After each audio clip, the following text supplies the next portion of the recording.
future, but see profit here. Wait up, we gon' always win. Tell 'em I can't take no loss. My team hold no L's, no. Aiming for the top, can't make it by myself. Hey, Tuesday. And conflict rages on. But before we jump back into Iran, I did it right off the top, Iran. Before we jump right back into that, and we've got more details, more facts, more lies out of the administration, and we're going to highlight the lies, point them out for exactly what they are. Again, the big brains in this administration absolutely think you are stupid. They think you are dumb, disoriented, no access to reality, no access to facts. Their talking points or lies are so flimsy. Everybody sees it for what it is. And we're going to see it for exactly what it is. But before we jump into Iran, we're going to talk real quick about primary season. It has begun officially. There's just a few races that I want to bring to the table real quick. Some of it's got me legit excited, no doubt. Now, you've got the Senate seat for Cornyn Senate seat in Texas, right? Now, Cornyn is being primaried by AG Ken Paxton. We talked about this. Ken Paxton, his wife just left him saying that Ken's been cheating on me. It doesn't seem to be hurting him. Cornyn has raised a lot more money for this primary, but yet Paxton's right there in the polls. And we want Paxton to win. We want Paxton to win this primary. He is the more defeatable candidate of the two. Should Talrico or Crockett make a run. Now, that's the other side of this ticket, right? The primary for the Democrats. It's James Talrico, who I hope wins, and Jasmine Crockett, who I love, but I just love Talrico more. Now, a lot of people are saying the quiet part out loud. Texas is racist. They won't elect a black woman. That's the quiet part out loud that I'm not just going to jump on board with. Now, Jasmine Crockett feels that's the case. You guys are pushing Talrico because he's a faithful white male, right? He's got a personal relationship with God. He is a young white male, and he gives good talk. Crockett saying it's racist. How about this, Jasmine? We just let the voters in that state decide who they feel has a better chance. And we'll just leave it at that. All things considered, race taken out of the picture, I personally feel like Talrico's got a better chance. And I would vote for him if I lived in Texas. But we'll just let the voters decide, Jasmine. I think you're great. We'll let the voters decide. Now, by the way, the Dems haven't won a statewide election in Texas since 1994.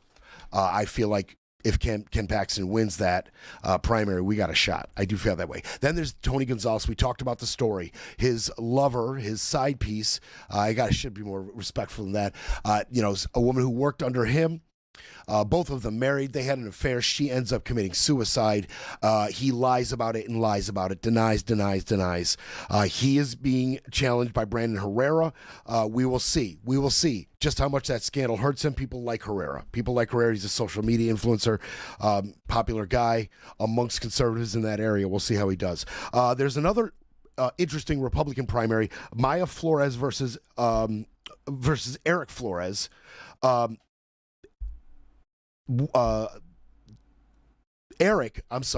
So Maya Flores versus Eric Flores. Eric is a Trump-backed former federal prosecutor. This is going to be interesting because this is going to be a clear-cut, example of just how much a Trump endorsement still means. This is bigger than you may think it is.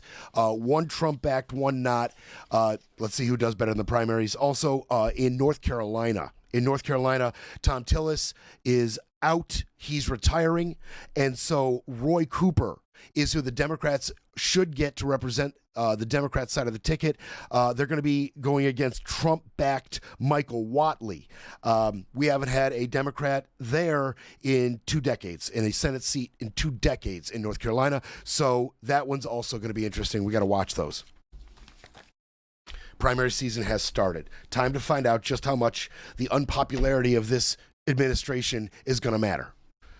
And, don't think for a second that the timing of this attack doesn't also, benefit their aspirations in November. Voters often rally around an administration that's currently at war. And so, among many other reasons, that could be another beneficial reason for Trump to start this war when he did. It's not a war, though. It's not a war. Rubio's going to tell us it's not a war. He's going to tell us it's not a war. He's facing a lot of backlash. He's facing a lot of backlash, but we'll see how much of it actually matters. He went to Capitol Hill Monday, and he talked to some congressional leaders, a small group. Now he's back today, and he's joined by Pete Hegseth, the chair of the Joint Chiefs of Staff, Dan Kane, and CIA Director John Ratcliffe. They're all going to be on the Hill today. They are now, and they're meeting with members of the Senate, members of the House to explain their actions, their rationale, where we're going from here. Now, obviously the backlash centers around not just a lack of details about why, but the lie of an imminent threat that's coming out of Rubio now. The lie of the imminent threat. It's facing backlash. But Republican leaders are very, very secure in the fact that they will not have enough defections from the GOP to affect these war power resolutions. Okay, in the Senate, they're going to vote Wednesday on these war power resolutions. If passed in the House and Senate, what they say is all military actions in Iran end right now. They all end. So that's the war power resolution they're looking to pass. In the Senate, it's Tim Kaine, and Rand Paul. Tim Kaine and Rand Paul. Their bipartisan resolution in the Senate. They're going to vote on that Wednesday. They have to peel off 5 members of the Republicans to make any headway on this resolution in the Senate. Right now, there's only 3 possible Republican defections, and you know how I feel about Lisa Murkowski, but she did go for the Venezuelan war power resolution, as did Todd Young of Indiana and Susan Collins of Maine. The 3 of them went with the Democrats in favor of the war power resolutions in Venezuela. That failed, as you know, and this will as well. Do they get 2 more? I say no. They do not get 2 more. Not in the Senate. Not in the Senate. Let's say they do, though. Let's say they do. What about the House? Well, Mike Johnson is very secure in the fact that there will be no defections from the House. Not many. We can easily survive this vote in the House, says Mike Johnson. He's so secure. He said a bunch of things about what's going on, and he got on the talking points as well. Let's listen to Mike Johnson before we hear from Marco. Iran was a great threat to everybody in the region and everybody in the world. Because it was an evil regime. The Ayatollah is no more. That was not the mission of the U.S. to go in and take out the regime, but that happened, and in my estimation, that is a great development for freedom-loving people around the world. You guys want to make any comments? Take questions. Okay, Mike. What else you got to say, bud? They had to evaluate the threats to the U.S., to our troops, to our installations, to our assets in the region and beyond, and they determined, because of the exquisite intelligence that we had, that if Israel fired upon Iran and took action against Iran to take out the missiles, then they would have immediately retaliated against U.S. personnel and assets. We have troops in harm's way, and we have many Americans in the region, and that was of great concern.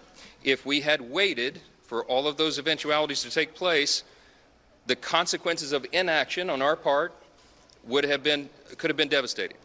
We don't know at what magnitude, but you can assume, because it is common sense, that if Iran had begun to fire all of their missile arsenal, short and mid-range missiles, at our personnel and our assets and our installations, we would have suffered staggering losses.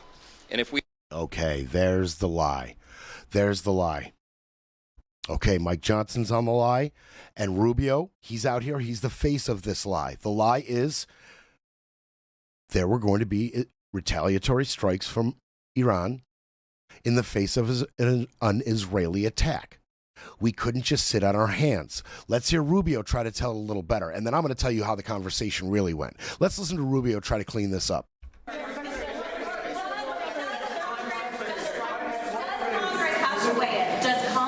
to weigh in. Is the president declaring war, and does Congress have to weigh in? And was there an imminent threat? Did you tell lawmakers that there was an imminent There threat? absolutely was an imminent threat, and the imminent threat was that we knew that if Iran was attacked, and we believed they would be attacked, that they would immediately come after us. And we were not going to sit there and absorb a blow before we responded, because the Department of War assessed that if we did that, if we waited for them to hit us first after they were attacked, and by someone else, Israel attacked them, they hit us first, and we waited for them to hit us, we would suffer more casualties and more deaths. We went proactively in a defensive way to prevent them from inflicting higher damage. Had we not done so, there would have been hearings on Capitol Hill about how we knew that this was going to happen, and we didn't act preemptively to prevent more casualties and more loss of life. We acted proactively to be defensive. Okay. Let me tell you how that lie really goes. Let me tell you how the lie was incepted. This is how I saw this going. Rubio and Trump, Miller, Hegseth possibly, Witkoff, they're talking about it. They're saying, we have to go. Mossad and the CIA have told us that we have 3 meetings right now, and we know exactly which meeting Khomeini's in. If we go right now, we can kill all of their leadership. 48, the tally's up to. 48 of the Iranian Islamic and military leadership was killed in that strike. They said, we have to go right this second. We're not telling Congress jack diddly. We're once again going to blow right past them. But let's have a lie ready. Let's have a lie ready for when they ask us, did you talk to anybody? What about the 48-hour window to inform the Gang of 8? Did you talk to Congress at any point? The lie is this. They got together. What's the lie? Here's the lie. Is Israel, they are foaming at the mouth to attack Iran. They're not going to wait. They're such mad dogs that we can't hold them back anymore. We've been trying to negotiate, right? Oman, Qatar, Witkoff, Kushner, we've all been talking to the Iranians. We've been trying to make a deal, but these Israelis, they're too eager. They're too revved up. We can't hold them back anymore. And since they've told us that they just can't wait another second longer, well, we have to be ready for the retaliatory strikes from Iran. Since we know Israel can't wait anymore. They're all frothy. We know that.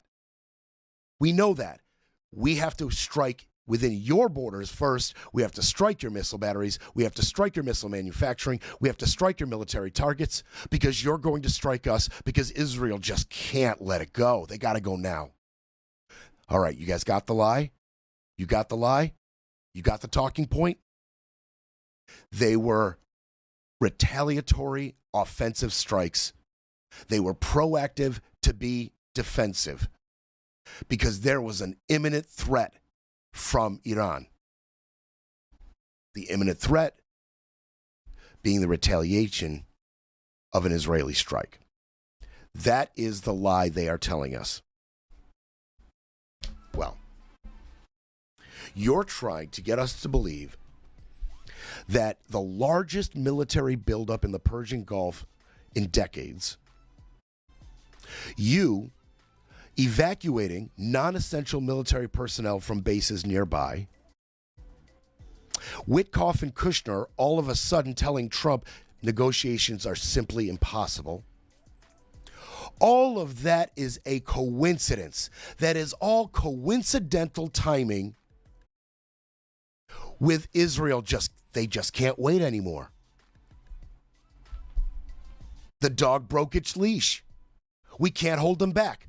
All of that preparation, and there's more preparation. I'm going to bring to you some details of the days leading up to this attack from administration officials, defense and intelligence agents and officials, diplomats in the region, all speaking anonymously about how this really went down leading up. But that's all a coincidence. Israel just couldn't wait. It's time for a quick break, then we break some more. You're listening to Brett Breaks Things.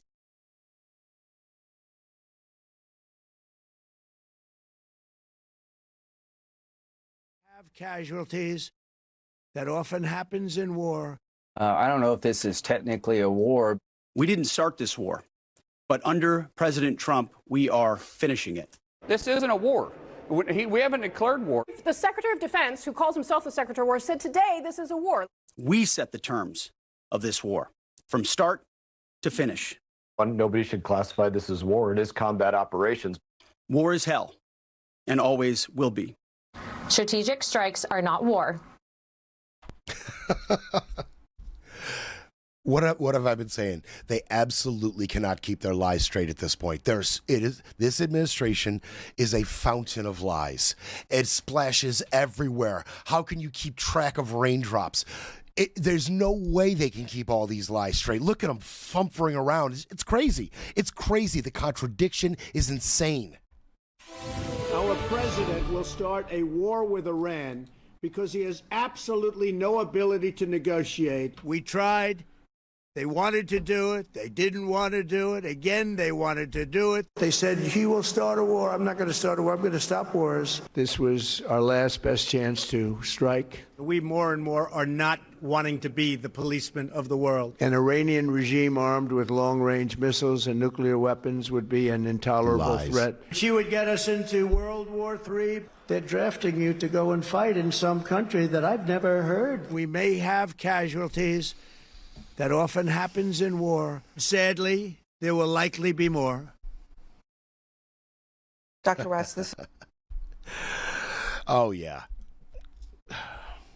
They also often forget how recording equipment works. Just doesn't matter. None of what they say matters. They just lie and lie and lie and position and posture. Whatever's the most beneficial lie to tell at this point in time is the one I'm going to tell. It's the one I'm going to tell. Imminent threat. Imminent threat. You know, there's been an imminent threat for quite some time. Quite some time. You know who's told us about this imminent threat for a long, long time? This imminent threat from Iran? Even though I detailed to you that experts have theorized, and our own government feels like it'd be 2035 till Iran has 60 intercontinental ballistic missiles. 2035. But we've been told about this imminent threat for so long. Not stopped. Iran could produce a nuclear weapon in a very short time. It could be a year. It could be within a few months. They have the wherewithal, the stored up, preserved knowledge to make a bomb very quickly if they wanted to do it. Iran is so dangerous. Weeks away from having the fissile material 2012 for an entire arsenal of nuclear bombs. They're very close. They're 6 months away from being about 90% of having the rich uranium for an atom bomb. Iran is gearing up to have to produce 25 bombs, atomic bombs a year, 250 bombs in a decade. Ladies and gentlemen, 96. Time is running out. Time is running out. Iran will be capable of producing alone, without importing anything, nuclear bombs within 3 to 5 years. Wow. Damn, baby. No problem. You just tell the lie. You just tell the lie. No problem for BB. No problem at all. I will tell you what is a problem for BB. BB has a problem keeping up with the Trump administration lies, as well as Mark Wayne Mullen and all these other people. No, it's not a war. As Pete Hegseth standing there telling you, no, it's a war. Everybody has a hard time catching up with these lies. BB wasn't hip to the new lie. I promise you they didn't consult him. There wasn't time to get him on the same page. Why do I say that? Because BB just on Sunday said attacks on Iran are happening with the assistance of his friend, the United States President, Donald Trump. He also said, the coalition of forces allow us to do what I have yearned to do for 40 years. He didn't say anything about, look, we felt froggy, so we had to jump. No time to get on board with the negotiations between Oman, Qatar, Witkoff, Kushner, and the Iranians. We're done with them. We couldn't tell them about it. We just had to go. We just had to go. No, he didn't say anything like that. He was still on the talking point that had been embedded to him. The talking points that were formulated in his meeting in December and his subsequent meetings, his meeting in February. This has been in the works. Bibi wasn't hip to the new lie. Can't keep up with him. Can't keep up with him. Now let me tell you, let me convey to you some more lies out of Rubio. Lies, lies, lies. And I'm not just saying that like I feel like they are. These are verifiable lies. On Monday, he said that an attack on Iran had to happen because Tehran was amassing missiles and drones that it would have used to protect its nuclear program and acquire a nuclear bomb. That is a lie. You have been gearing up for this attack for months. It had nothing to do with amassing missiles. Nothing. Lie. Said the goal of the war is to destroy Iran's missile and drone programs, but stressed the U.S. would welcome ending the governing system in Tehran. Lie. The goal of this was to kill Ayatollah Khomeini. How do I know this? Because the reason you were so hasty is because you had the golden opportunity of killing Khomeini and 49 of his underlings. All of the supreme leadership of Iran were in your crosshairs at one time. It is not a coincidence. It is not a happy accident for you that Khomeini was killed. The point of this was to take him out. Taking him out was the first thing that happened in this strike. Lies. Lies. We would not be heartbroken, and we hope the Iranian people can overthrow this government and establish a new future for your country. We would love for that to be possible. That's a lie. And I'm going to detail to you how that's a lie. Because they had no intention of allowing the Iranian people to overthrow every major political influence in their country and rise anew in a free Iran. No. They had very broken down and crystallized outcomes that they had foreseen for leadership in Iran. And we're going to break all that down for you. We are. They had scenarios drawn up. Who would take leadership? Who's possible? How would that play out? We're talking about meetings weeks before the strike. Talking about when we kill the Ayatollah, what will happen next. As they lie to us right now and tell us the reason we struck was because Israel was going to strike Iran and Iran was going to retaliate on us. So we had to proactively defend ourselves. That is the lie they are telling us right now. At least Colin Powell made a show of the lie, right? At least he went down to Congress and he got out that little vial that was supposed to be anthrax and it was super dramatic. At least they went to Congress and lied to us.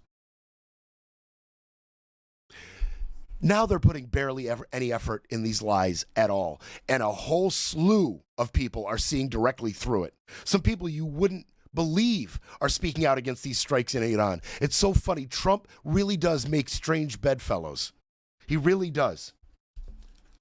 But how do we know these are lies? Now, apart from the details we talked about yesterday, the oil markets being soft enough to handle a spike, which we are seeing a spike. We talked about the protests weakening the government just enough, softening them up, right? Coming off the Venezuelan ouster of Maduro, getting away with it, overstepping Congress then. There were so many factors that played into why now. And we talked about them. But this account that was collected, the New York Times did an amazing job on this piece. An amazing job. They talked to diplomats in the region. They talked to Israeli and American administration officials, Trump advisors, some lawmakers, and defense and intelligence officials, all who spoke to the New York Times anonymously and gave very stark details, very telling details about how this ramped up. What they talked about, the meetings, how prepared they were for this, how long they had been preparing for this. As we are told, there was imminent threat from Iran as we are told that Israel's going to strike, was going to strike, so we had to strike Iran first because of their retaliation to these Israeli strikes. This complicated, convoluted lie, a lie that is not very digestible to their base, by the way. Jim Bob's going to have a tough time going down, to the archery club and explaining this to the boys. He's going to have a tough time.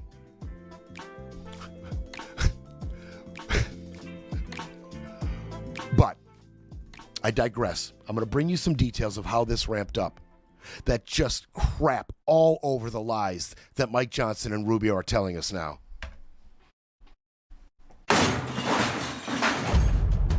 We'll be back to break it all down. You're listening to Brett Breaks Things.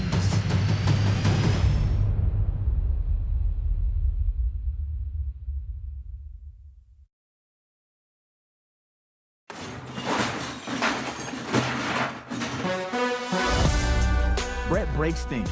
Fighting for America, one mic drop at a time.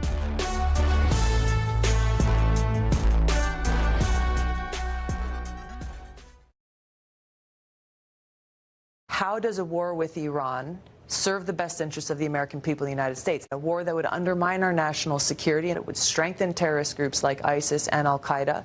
It would carry a heavy human cost, and it would cost us taxpayers trillions of dollars. Forget about investing in rebuilding our crumbling infrastructure. Forget about having the resources that we need for things like healthcare, education, affordable housing. We wouldn't have those resources because this would go towards yet another extremely devastating, costly war with Iran. I can't get enough of it. I can't get enough of it. That was Tulsi in 2019. She's making a lot of sense, man. She's making a ton of sense in 2019. A lot of people made sense, especially in 2016, as Trump ramped up and his popularity started. I mean, Rubio said some interesting things. Vance, Lindsey, Ted Cruz. I don't have time to play all the things these people said. Randy played them every now and then. I just refresh yourself. Refresh yourself on what these people were saying in 2016 about Donald Trump. Boy, were they all right. Man, they used to make a lot of sense. There was a time when some of these people made a lot of sense, like when JD called Trump opiate of the masses, and something about a Hitler, I forgot. I think he called him a modern day Hitler. Isn't that what he called him? Something like that. I'm paraphrasing. Oh, man. Oh, JD. He's singing a different tune now. They all are. Now, in January, there were those protests, right? And Trump considered this in January. He had talked in December with Bibi, and they had talked about possible military action in Iran, and they had talked about a future without the Ayatollah, right? Just little comments here and there in December. Then the protests ramped up in January, and at that point, Trump said, hey, if they kill one more protester, we're going to hit him. We're going to hit him hard. And then all of his military advisors said, Don, listen, it's not the time. You have your jets spread out.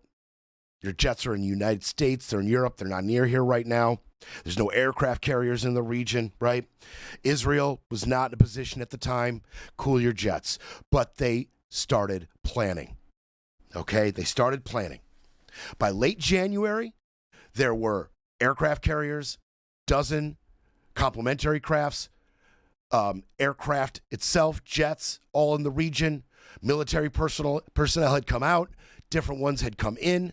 Batteries had been positioned. And then a February 11th meeting by Bibi. Okay, so Bibi comes and visits Trump in February on the 11th. Now, the reason Bibi showed up to this February 11th meeting is because by February 11th, the negotiations with Iran had started ramping up. And Bibi did not want any negotiations with Iran to interfere with his plans for war. He was worried about it. He wanted to gauge how seriously Trump was about a possible peaceful end to this conflict. He was worried about it. Administration officials that spoke to the New York Times said Bibi was successful. 2 days later, the president made publicly clear that he is very, very skeptical of negotiations with Iran. He said, it's just talking and talking and talking. So he started to lay the groundwork. Bibi got his druthers. Bibi was effective. When asked by a reporter about regime change in Iran, Trump said, "It seems like that would be the best thing that could happen." Don't forget all of this. Don't forget, as I'm telling you all of this, Rubio and Hegseth and Mike Johnson are telling you the only reason we struck is because Israel was going to strike first. Don't forget the lies as I tell you the truth. It's pathetic. It's discoverable. It's insulting. It's weak. It's unbelievable. 2 weeks later, after that comment, we were at war. That's not a war. Mark Wayne Mullen, amateur pugilist, not a war. Hegseth, a war. Lindsay, not a war. Hegseth, a war. Just pathetic. Pathetic. All right, so this ramped up. The talks broke down, right? We talked about that. All of a sudden, when U.S. intelligence officials and Mossad are like, hey, the time to strike is now, all of a sudden, Kushner and Witkoff come back to Trump saying the talks have completely broke down. They're just breaking down. This isn't an option. On February 18th, there was a meeting. There was a meeting with J.D. Vance, Marco Rubio, John Ratcliffe, our CIA director, and Susie Wiles in the Situation Room on February 18th. What they discussed in that meeting completely contradicts the lie they are telling us now. The imminent threat lie. It completely contradicts it. They had to step over Congress, so they got this little lie prepared. They were never going to consult Congress. They were never going to ask for permission. They weren't even going to detail them. So they had to have their lie ready. That February 18th meeting, well, there's Vance, who originally, he used to be against intervention in Iran. Now he said, hey, if you're going to hit him, you got to hit him hard. You got to go all the way in. It could get messy. J.D. Vance, tough guy. Talking about if you're going to, in for a penny, in for a pound mentality out of J.D. Vance. And the chairman of the Joint Chiefs of Staff, Dan Kane, in that meeting, told Trump there will be American casualties. There'll be casualties to our allies, and there will be substantial, in the plans that you're laying out in this meeting right now, there will be substantial American casualties. What did Trump, just a couple days after this meeting, tell the press? He told the press that General Kane had said that any military action against Iran would be something easily won. He just can't help but lie. Kane actually sat in that Situation Room and told him how complicated this would get, how many countries would be drawn in, how many casualties there would be, how long it could take. And then Trump just comes out and lie. Kane never said it was something easily won. Never said that. They even, like I said, they broke down this scenario of when we take Khomeini out, who's next? The plan was always going to be to take out the Ayatollah Ali Khomeini. That was always the plan. And they discussed what comes next after we assassinate their supreme leader, what comes next. And they saw 3 scenarios. This is how you know they're lying. They had 3 scenarios already developed for when they assassinated the supreme leader. Not for, hey, if Israel should happen to not be able to hold back any longer and we have to consider an Iranian retaliation. No. That was not discussed in this meeting. When we kill the Ayatollah Khomeini, what comes next was a huge topic of discussion. They saw 3 scenarios. They saw one scenario where they allowed a hardline cleric like Khomeini to take over. Okay, one of the higher ranking left in the religious aspect of their government. Not the president or some of the foreign ministers, but the supreme leader and his religious hierarchy within the country allow the next up. They said probably not a great option. Because the next religious leader to hold his power would have to be even more radical, even more hardlined than Ayatollah to seem strong, to seem like he belongs there. Another hardline Islamic leader may ramp up their nuclear ambitions, may be a bigger problem. So they scrapped that one. We're not going to allow that to happen, which is why 49 of the supreme leadership ended up being killed. right? They had to decide who are we going to kill and who aren't we going to kill. Well, all of the religious leadership was deemed expendable targets. 2, they thought maybe that they could possibly lean on some of the adversaries of this regime, like the Shah's son or Mahmoud Ahmadinejad. Well, we don't know yet for sure, but Ahmadinejad may be dead. And the Shah's son, that is still an option. They put a pin in that one. They want to see how this plays out a little bit more amongst the people. They put a pin in that one. And the one they thought they might lean on, is allowing the Islamic Revolutionary Guard Corps to stay intact and choosing one of their military leadership. They thought, maybe if we leave the country's economy largely intact, allow them access to their own oil reserves, allow them to continue to be a part of the global oil market, right? Don't hit them too hard. They might come on board with a friendlier position to the U.S. We might get a little bit of access to control over the Strait of Hormuz through them.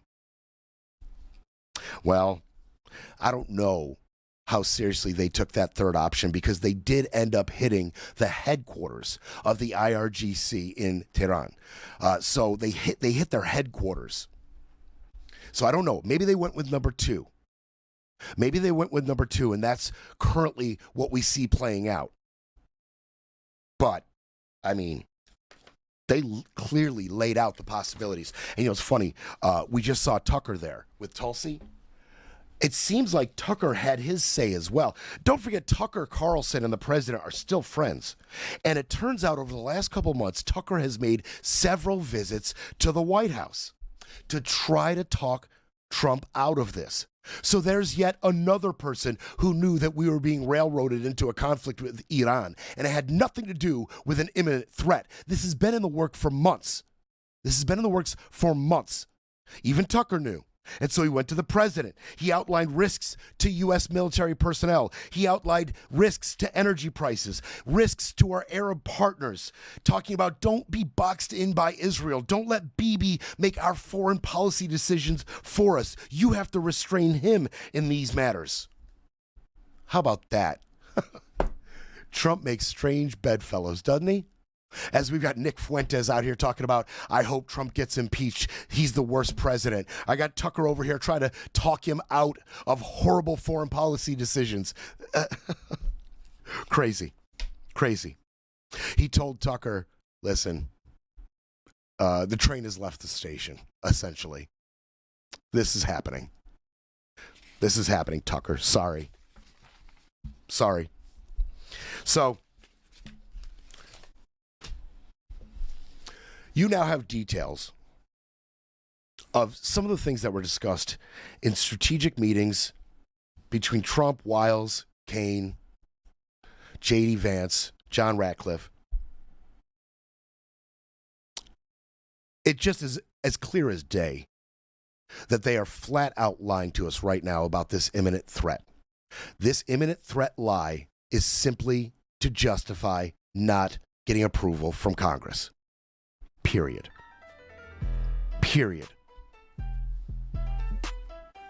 It's just so obvious. I'm not the only one saying it. Other people are saying it as well. A question I ask is, when the President of the United States says to the Iranian people, rise up, this is your chance to take your country back.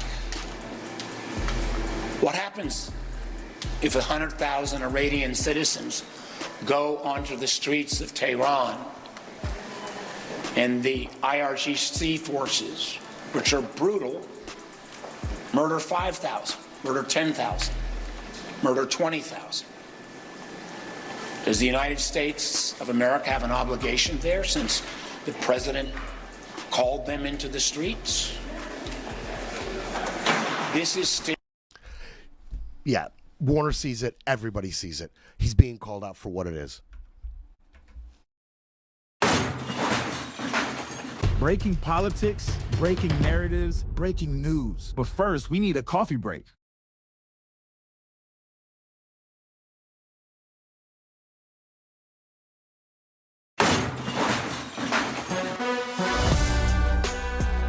Brett breaks things because someone has to.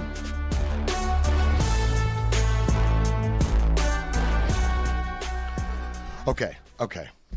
So Trump had his first public event, since the attacks on Monday. On Monday, he talked about, he said Iran would soon have missiles that could hit targets inside of the United States. Okay, lie. Absolute lie. We discussed that yesterday. 10,000 kilometers away. Their missiles at maximum can go 2,000 kilometers right now. Just flat out lie. Hegseth told reporters at the Pentagon that the Islamic Republic was building sophisticated missiles and other conventional weapons to shield its plans for a nuclear bomb. Iran had conventional gun to our head as they tried to lie their way to a nuclear bomb. Okay. All right. Well, Megyn Kelly, who I know you all know how staunch of a Trump ally she is time and time again. I mean, some people said some really interesting things. Megyn Kelly said, "My own feeling is no one should have to die for a foreign country. I don't think those 4 service members died for the United States. I think they died for Iran and for Israel." It's up to 6, by the way, Megyn. Crazy. Strange bedfellows, huh? Unbelievable. The Iranian Foreign Minister Abbas Araghchi said Mr. Rubio admitted what we all knew. U.S. has entered a war of choice on behalf of Israel. There was never any so-called Iranian threat.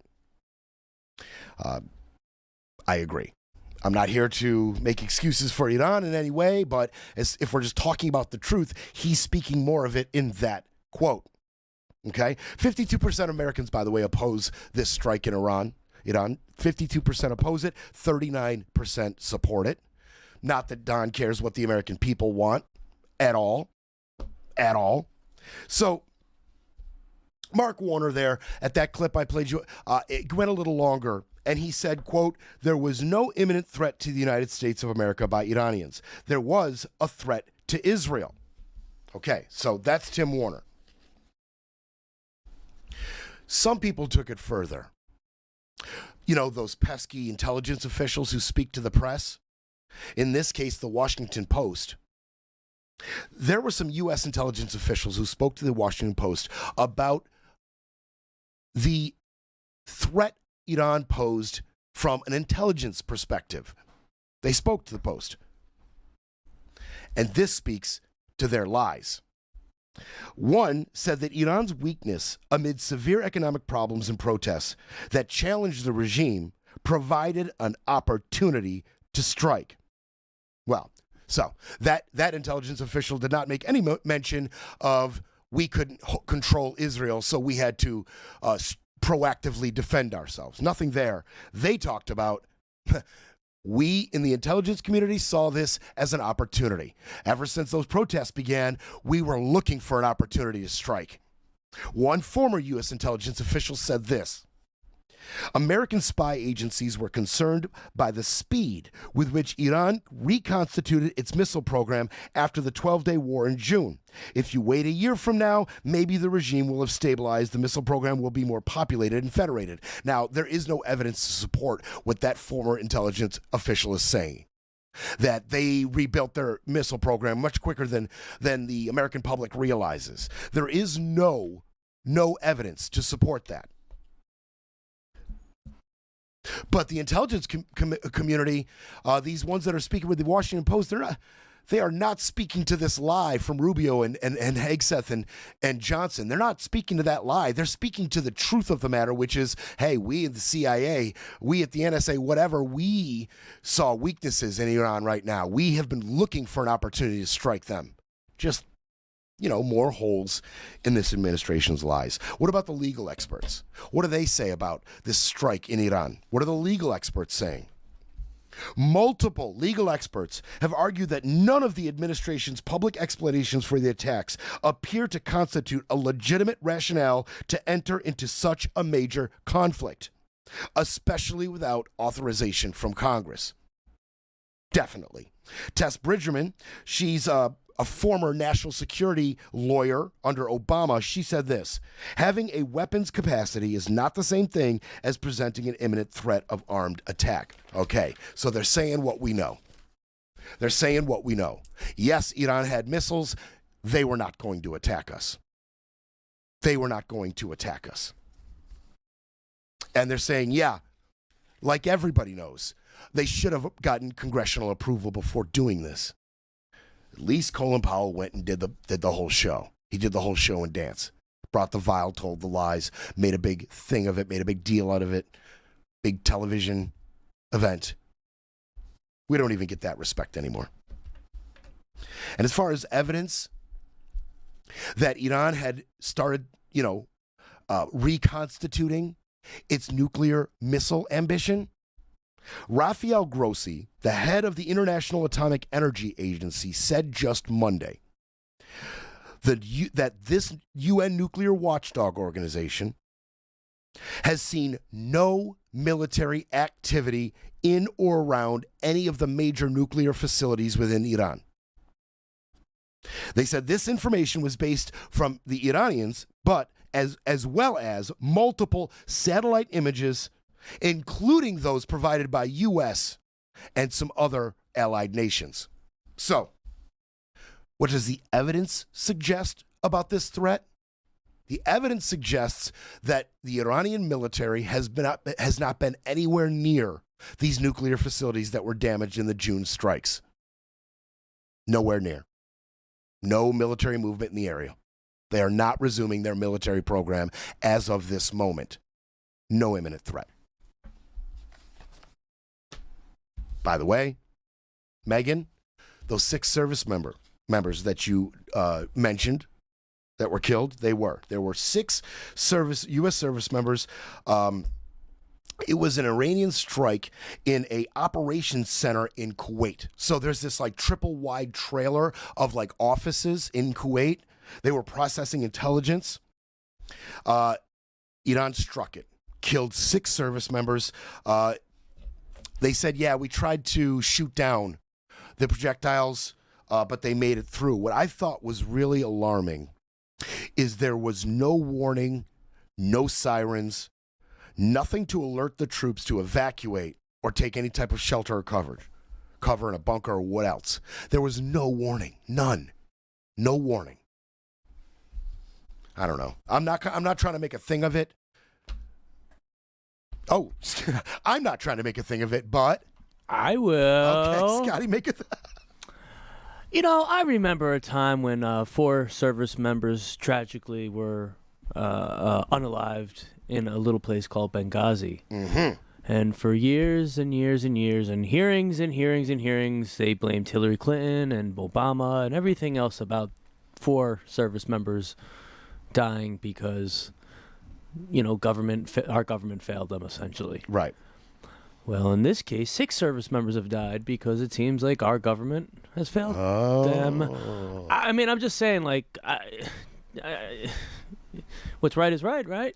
Well, okay, so what's right is right, and Scotty and I have officially made a thing of it after I said we would. No, it's good. No, put a pin in it. Let's see if this goes anywhere. That's all I'm saying. No warnings at all? Nothing? If the reporting is true, we should have hearings on this. I agree, Scott. Get our Secretary of State out there. I agree with you. How many hours was Hillary out there for? 11 hours? 12 hours? Something like that? Rubio, explain yourself. Put his ass out there for 12 hours. Explain yourself. I agree with Scott. That's just weird. I couldn't just glance over that. I couldn't just let that go immediately. Something's gnawing at me with that. Let's see if it gnaws in a committee. We'll see. I mean, let's see. So Hegseth, Kane, Rubio, they're all saying this is going to continue. This is going to ramp up. It's funny. Trump said something that makes me think he watches the show. Yeah, I think Trump might have caught yesterday's episode of Brett Breaks Things. He said this: whatever the time is, it's okay. Whatever it takes, when asked about how long this would take. And then he said, Right from the beginning, we projected 4 or 5 weeks, but we have the capability to go far longer than that. I think he's out here telling the lie about his munitions problem that we detailed on the show. He must have saw the show. He must have decided, hey, we got to respond to these allegations out of Brett and Scott from Brett Breaks Things about our munitions being short. So we got to come out and lie this lie. We could go far longer than that, baby. We can go far longer than that. You don't even know. Oh, and by the way, about that, about my radicalized disinformation concerning your munitions. Well, guess what? Elbridge Colby,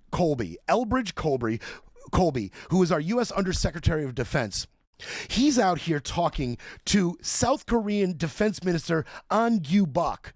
What are they talking about? Moving THAAD missile systems, Patriot missile systems, MQ-9 Reaper drones out of South Korea and into the Middle East to support our defense of Iranian missiles. You know, the Iranian missiles who we're going to, in just a short order, have a hard time shooting down because we don't have enough missiles, not enough Tomahawks, not enough Patriots, not enough THAAD missile systems. We're running out quickly. So we're going to be asking South Korea very nicely to donate all of the missile systems that we have put there. They're called the USFK, the United States Korean Forces in Korea. The USFK, the United States Forces in Korea, are going to be donating a bunch of their missile systems to our efforts here in Iran. Of course, that's just misinformation. It's disinformation. It's not a real thing. It's not a real thing, right? Crazy. Yeah, they're going to be donating. So we're going to be ramping up our efforts. We're not going to be slowing this down. We're going to be ramping this up. They said a bunch of things about this at a briefing in the Pentagon. Dan Cade said a bunch of things about bolstering the force. Jets are in the area now. Interestingly enough, the Defense Department activated an emergency task force to secure American diplomats and citizens in danger. I thought that was really interesting. A secret American task force in the region to pull. I mean, Chris Hemsworth, anyone? Ooh. Right? It's writing itself. Ooh, I like that. You like that, Scotty? I do actually like that. I'm trying to find the exact announcement that was released a couple hours ago, but now the embassy is saying that they can no longer help anybody. Sorry. Oh. The United States of America Embassy in Jerusalem and Tel Aviv is saying we're closed. We can't evacuate or do anything to protect you. Shelter in place. They said I'm trying to remember the exact words, but they changed to an information providing organization right now. So they're basically telling people, like, look, either shelter in place or you can try to get through Jordan if you want. And if you get to Jordan, you might be able to get out through Jordan, but, we can't protect you. Well, the U.S. Embassy, Scott, in Riyadh was hit. They've closed. U.S. Embassy in Kuwait was hit. Pro-Iranian militia tried to storm the Kuwaiti U.S. Embassy. They're closing. Aside from this task force, the United States is saying, everybody get out if you can get out. Like Scott just said, get out if you can get out. They ordered Americans in 14 different Middle Eastern countries, get out. Get out because of safety risks. Qatar, Saudi Arabia, Israel, UAE, all of you need to get out. They talked about the 3 jets that were shot down. Kuwait again, which just weird. All of our casualties involve the Kuwaitis. A little weird. You found. Oh, yes, got it. The exact wording they use is the U.S. Embassy is not in the position at this time to evacuate or directly assist Americans in departing Israel. There it is. Why wouldn't they think of like this ahead of time? Like they're planning these things out. I mean, and they gave warnings, but yeah, you moved out the non-essential military personnel, and you didn't give any warning to the American citizens in the region. You didn't step up efforts or any type of funding to the embassies in the area, make sure they were okay. Could you imagine if like this was Biden's White House or please, or Harris's or anybody? I'm just please. So. Hegseth, by the way, in this little press briefing from the Pentagon with Dan Kane, he would not rule out sending American troops in. Wouldn't rule it out. He said, there's no troops on the ground right now But I'm not going to sit here and talk about what might and might not happen. Yikes. Yikes. You know, it's funny. Jesse, he said, among many things that, what's his name? That I do the impression of, the wrestler, former governor, Ventura. God damn it. Jesse Ventura, he says a lot of things. One thing he said is any congressman that approve war should have to send their one immediate family member into that war. And we can't even do that hypothetical, Jesse. We can't even do that hypothetical because we've been completely stepped over. Completely stepped over. We don't ask Congress for these things anymore. We just unseat Maduro. We just blow up Khomeini. Lindsay's out here telling us Cuba's next. Great. I'm coming back for overtime just because I want to orient ourselves on exactly who's been pulled in, who's been attacked, and where we sit right now in the Middle East. It's time for a quick break, then we break some more. You're listening to Brett Breaks Things.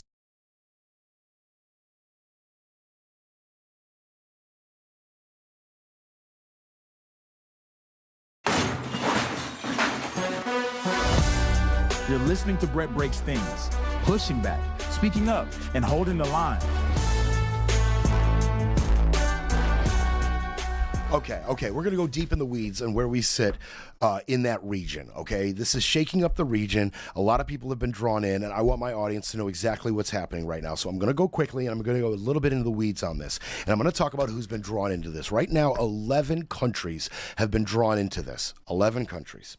All right, when Iran launched a wave of ballistic missiles in retaliation, first the Israel, the UAE, Bahrain, Kuwait, and Qatar were all attacked. Shortly after that, Iraq was attacked. That's right. In the Kurdish region, Iran hit some Iraqi military targets. They accuse that region specifically of being pro-U.S., pro-Israel, and some pro-Iranian militia members attacked the embassy and the embassy in Baghdad and a base elsewhere in Iraq. So Iraq is drawn into this as well. I told you about the problems in Saudi Arabia. Well, Iran actually struck Saudi Arabia. They struck the Aramco oil refinery in Saudi Arabia. They are officially drawn in. And there's two other places that they struck. Oman and Qatar. I mentioned Qatar. Oman and Qatar, they were both influential in the negotiations going on between Washington and Tehran. They were both peacemakers in this situation, and they were both attacked, but they were for a little bit different. Now,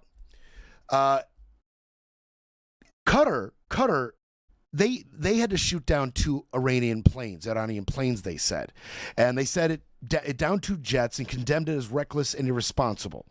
Okay, I'm not sure.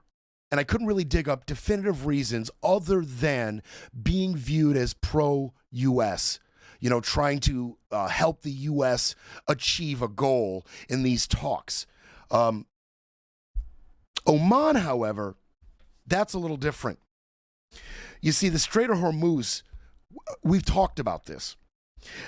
Iran they have threatened to set the Strait of Hormuz to set any ships who go through the strait on fire. They've threatened any ships that go through our strait, we're going to set you on fire. They're trying to disrupt the global oil market. And that has more to do with why Oman got drawn into this, because the strikes on Oman were on Oman's oil vessels that were sitting just outside the strait. So they just preemptively knocked them out, sunk some of them as they were attempting to approach the strait. So the strikes on Oman were more tied to disrupting the global oil trade. Don't forget 20% of the world's oil trade goes through the Strait of Hormuz. It's a big part of this. It's a huge part of this. And the Iranians are saying, hey, the foreign minister, he said, he insists rather that Iran is not at war with the region. And he's only targeting Israel and U.S. military bases. That's not true. It's just not true. We saw images of Dubai getting attacked, hotels, airports in other regions. They're just lying. Iran is just lying, or they're horrible at guiding or targeting with their missiles. Just have horrible aim. I don't believe that. They're lying. They're flat lying. This I found interesting.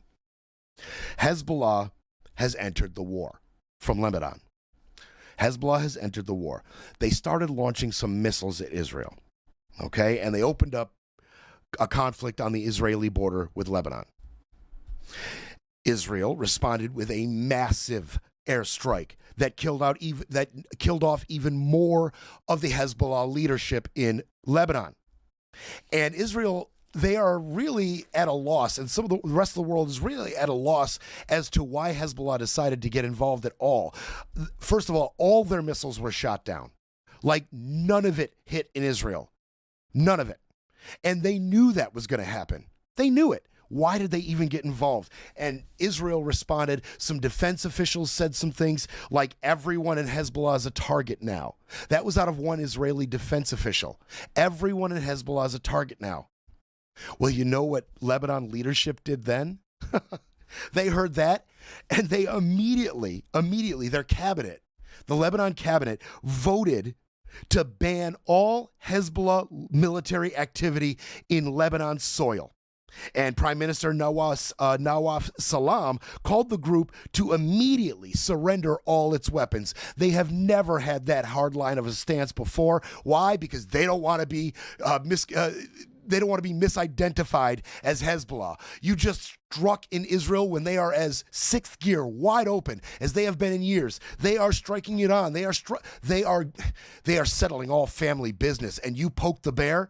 And now Lebanon's leadership does not want to be mistaken for Hezbollah in any way at this point. So they came right out. Their cabinet said, "Oh, we denounce Hezbollah. We denounce all this military action. Stop what you're doing." I thought that was funny. What else did Hezbollah do? They struck the British Royal Air Force stationed in Cyprus. Yes, Hezbollah struck with missiles the British Royal Air Force stationed in Cyprus. They are now drawn into the war. Europe is officially drawn into this war. Greece announced it was sending 2 frigates and 2 fighter jets to help defend. Drawn in. The UK, France, and Germany, they are all signaling they're ready to get involved in this conflict in Iran. All of them. In a joint statement, the leaders of these countries said they would take steps to defend our interests and those of our allies in the region, potentially through enabling necessary and proportionate defensive actions to destroy Iran's capability to fire missiles and drones at their source. British Prime Minister Keir Starmer announced he would allow the U.S. to use British Air Force bases in the region to launch strikes against Iranian missiles and drone storage depots and launchers. Officially in. All these countries are officially involved. And you know who's not involved, by the way? And I mentioned that they, potentially the strongest proxy of Iran, the Houthis. The Houthis have yet to respond in any way. They did signal they're ready to get in the fight, but they haven't. Very strange. Hezbollah, who's severely weakened, they feel froggy. They jump inexplicably, while the Houthis have not done anything, considering their recent tension with Saudi Arabia and how Saudi Arabia has been drawn into this. Expect something to pop off with them soon. I'll see you guys tomorrow. Thanks for hanging out.